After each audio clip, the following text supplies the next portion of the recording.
ఒక మనిషి తప్పు చేసినప్పుడు, బాగా వినండి, ఒక మనిషి తప్పు చేసినప్పుడు అతన్ని నిందించండి, కఠినపరచబడతాడు. కఠినపరచబడతాడు. క్షమించి ప్రేమించండి,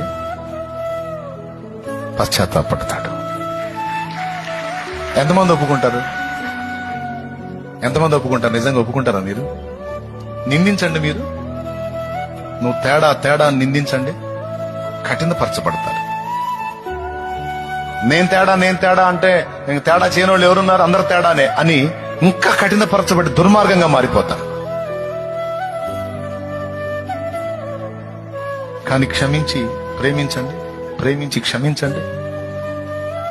ఇగో నువ్వు తేడా పడ్డావు, చాలా పెద్ద ద్రోహమే చేశావు, అయినా నేను నిన్ను ప్రేమిస్తున్నాను అను, గుండె పగిలిపోతాయి.